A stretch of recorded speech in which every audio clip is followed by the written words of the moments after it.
Welcome to the Sales Leadership Awakening podcast. I'm Steven Rosen, along with my co-host, Colleen Stanley. Welcome, Colleen. Good to see you, Steven. We're having a bright sunny day here in Denver, Colorado. I hope you're having the same up there in Canada. I wish I could say the same in Toronto, but we're still waiting for spring to come. As we always do, we try to bridge the gap between knowing what you should do and actually doing it. Today, we want to help you master the art of having difficult conversations, which we know most people will avoid. Over 50% of people avoid having difficult conversations just because they don't enjoy it. That's correct, Steven. And it's interesting, it's not even based on personality style. So a lot of times we think that people that could be labeled as high drivers are really comfortable having those conversations. And I know I have a lot of high drivers in sales roles, sales leadership roles, and they're not comfortable. However, here's the good news. I know that you have 5 steps, as we've talked about it, that you have coached your high driver sales managers that even in that case might be reluctant to give feedbacks. Maybe walk us through those 5 steps because I think frameworks are really huge on knowing how to execute, bridging the knowing and doing gap. You got it. I teach part of a course in bold sales leadership, and one of the components is being comfortable having difficult conversations because we know if we don't have them, small fires become bigger fires, become infernos. I don't know how many coaching clients, when I sit down and talk to them and they're having a problem with a rep, I said, let's go through this and let's talk about some ways that you can do better. So the first thing that I have learned and I share is you want to prepare for the conversation. There's a direct correlation between how much you prepare and how well the conversation goes. As part of emotional intelligence, part of what you want to do, and you're the expert on this, but part of what you want to do is seek to understand, make sure your message is being heard because sometimes people shut down when you're having that conversation or they're hearing something different. So once you've listened, then it's really about gaining agreement on what the next steps are going to be, because part of what you want to see happen is some type of change based on the conversation. One of the key things that I may do differently, I'm not sure if you do this, Colleen, but anytime there's a plan of action required, usually the manager would write it down and send it to the rep. I actually invert that and have the rep send their plan of action to the manager, and it does a couple things. One, it crystallizes it when you put pen to paper, it crystallizes it in your own mind. 2, it forms a much better commitment, almost like a contract that you've written than your manager has written. And the last step is really one about follow-up. Very simplified approach to running through and getting prepared, and then making sure that what you said is heard and that you basically have an agreement and a plan in place.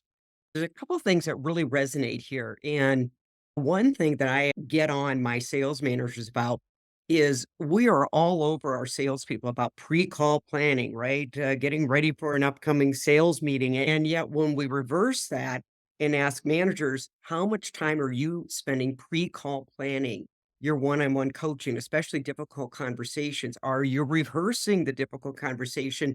You usually get a not so much. I think that's really one that I hope the listeners take hold of there. And then something else you said was quite interesting is that the rep sends back the action item. And this really aligns with what Dr. Robert Cialdini talks about in his principles of influence. I'm not going to have it quite correct here, but basically he teaches that when people make a commitment, they're more likely to honor it. So if the manager is the one making the commitment, and I've made that mistake, so I'm having this big light bulb, you're actually tying into a principle of influence that, hey, if I'm committing to the action, I'm saying I'm going to do this, more likely that it's going to happen. I think those are 2 really points that struck me today. I take a very simplistic approach, but some of those little nuances make a big difference in outcomes. Tell me, Colleen, in your experience, what are some of the key emotional intelligence skills that a sales manager needs to develop effectively to navigate through having tough discussions with their teams, even with their boss at times, that they need to be able to have difficult conversations? Well, they actually align quite nicely with what you've described. So number 1 would be emotional regulation, because even with well-intended conversations, let's say you pre-call planned it quite well, but you might have a salesperson that gets a little defensive and they start lobbing excuses. Maybe they put the monkey back on your back. And so, what can happen if we're not able to manage our emotions as a leader? We end up getting into those fighting for the need to be right rather than getting it right. As a mentor of mine once taught me, and I think I've shared on our podcast before, when you're stable, you're able. When you're stable, you're able to execute that framework that you just talked about. Now, you also mentioned on the listening, and I believe you said something about can the salesperson actually hear what you're saying? So the EQ skill there is empathy. And empathy is saying what that person is thinking or feeling, even if they're not expressing it. Active listening is repeating back, but empathetic listening is a whole higher level of listening because, to your point, if I don't maybe start the coaching conversation with, hey, listen, right now you might be thinking this, this, and this. Let's just say not putting things into your CRM. Have you ever heard that one before, Stephen? I have to tell you that a lot of sales managers struggle, especially with actually good reps who give them the excuse that, I'm doing a good job. I just don't have time. So the empathy comments always depends on each individual conversation, but it could be saying something like, Stephen, right now you're wondering, why am I always writing about the CRM? You're hitting your numbers. Why don't I go bother somebody else? Now, you might be listening today saying, well, that doesn't sound like very professional language. Empathy is saying what the other person's thinking or feeling, because to your point, if we don't, they keep fighting your advice. So that's why if you can demonstrate empathy first, even in a difficult conversation, then you can be assertive. And that's what you're talking about, laying out the plan, agreeing to the plan. Because I've seen people when they get emotionally triggered, they kind of do the okie dokie thing. I'm out of here. Let's have this conversation in 10 years. And so they don't finish your framework, plan of action. And you get the head nodding, which is saying, I'm really not hearing you, but I'm pretending to. Yeah. Exactly. And they've got this little weird smile where they're nodding their head, but they're thinking, I ain't doing a thing you're talking about. Absolutely. So, Or I disagree, right? I think that's a really great point, and I think it augments really well because there's resistance. Sometimes the manager going in is concerned about having resistance. And once the resistance appears, then how does the manager manage their own emotions? yeah, exactly. So it always starts with you because I'm the only one that can manage the trigger. But empathy, it's amazing when you really know how to use it effectively. Real world empathy, it will diffuse the conversation. With that said, we've got the emotion management. I know if both you and I are stepping into a sales manager's head, here's what they're thinking sometimes about feedback. I'm going to have fallout here. Person's going to quit. It's going to affect my team dynamics. I want to be able to give feedback to a member of my team and still have a positive culture. How do you coach a manager past those fears, which can be perceived or real? I like how you just framed it because one of the things you just twigged a thought here that if you perceive the conversation as being difficult, it is. In terms of hiring, and I'm slowly going a little bit off track here. In terms of hiring folks, one of the things we look for managers is someone who's comfortable having difficult conversations.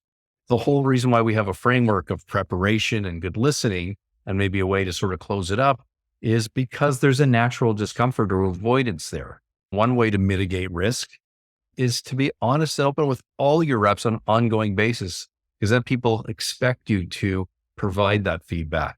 If it comes, let's say, review time, and you haven't provided that feedback throughout the year, it's going to be like a ton of bricks falling on the person. So part of that role is just having that comfort that if there's something as a manager you spot, you see, if you believe that feedback is a gift, and if you're empathetic, if you listen to what the person's saying back, and you're not being defensive, one of the overriding things is one, if you see it as a difficult conversation, guess what? It's going to be, perception becomes reality. We talk about preparing to mitigate risk of team dynamics.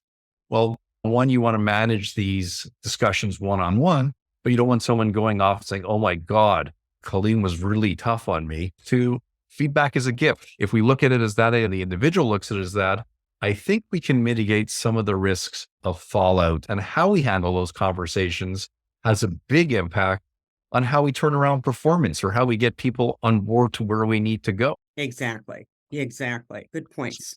In terms of having difficult conversations, The feedback component is critical, how we give feedback. And sometimes it's not received well, as I just said. Can you talk about some strategies that you coach your folks on to ensure that the feedback is constructive and it leads to growth or change rather than someone feeling, oh my God, I just had a ton of bricks dropped on me? One of the points I'm going to go back to is this: the presenting problem is never the real problem. We're thinking the difficult conversation, that's where the challenge is, but we can prevent that to something you said. Examine your hiring process. When you hire someone, they come into the office with two briefcases: the visible, which is the resume, and the invisible. And the invisible is often these soft skills, how they react to feedback. I would really encourage and challenge sales leaders that are listening today. Take a look at your interview guide. How many of the questions you have are vetting that candidate for when they receive feedback? Secondly, did they even apply it? Now, secondly, what I've been encouraging a lot of people to do, and I really didn't even think of this, Stephen, until this year, feedback and teaching feedback needs to be a part of the onboarding process. It could be a value. At this company, we care. And when we care, we share.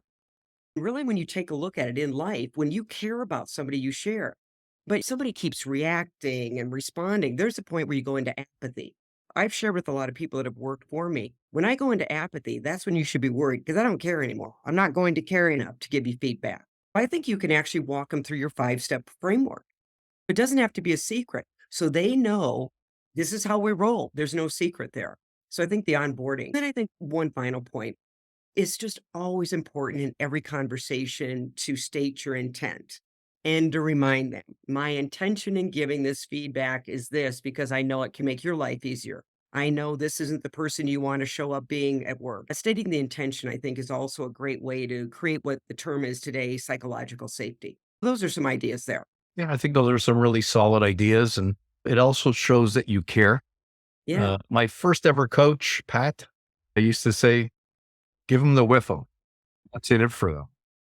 In many cases, we're giving feedback or we're having that conversation to help the person be perceived better, to have better performance. Part of it is you're not doing it to make yourself better, feel better.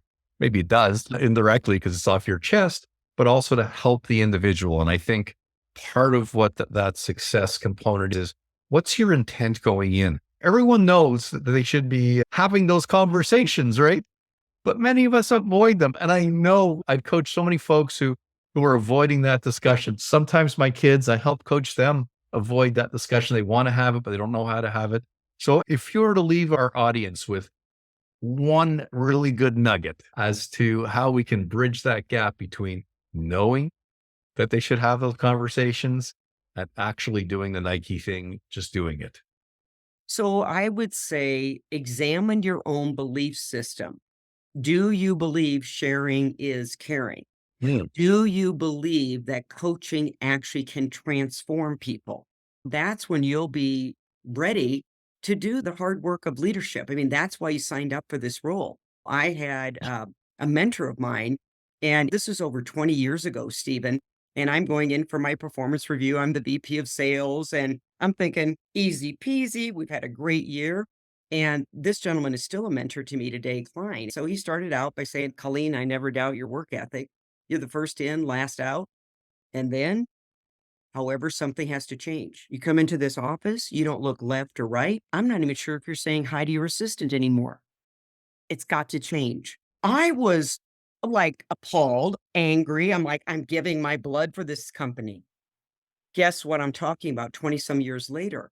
His feedback made me sit back and recognize I was getting so task oriented that I was forgetting the people side of the business.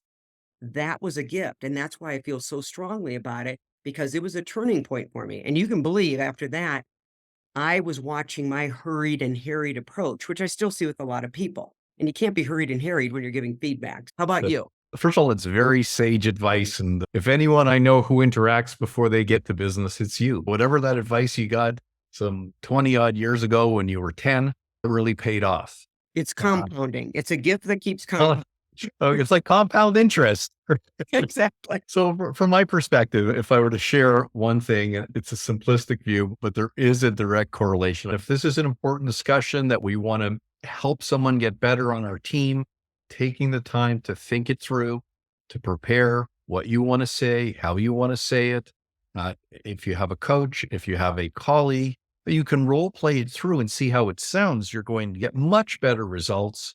It's going to come off smoother. You're going to be more confident in delivering it. If anything we do, and I know everyone's busy and we're rushing from one meeting to the next, but we know we're having an important meeting with someone, that taking some time to put some notes down, to think what the other may say or how they're feeling before really meant more powerful discussion. And I think the individual can see that. So if you really want to influence and have those conversations and have them with confidence, to me, the key is preparing, re-preparing, role playing, practicing it out, because practice makes perfect.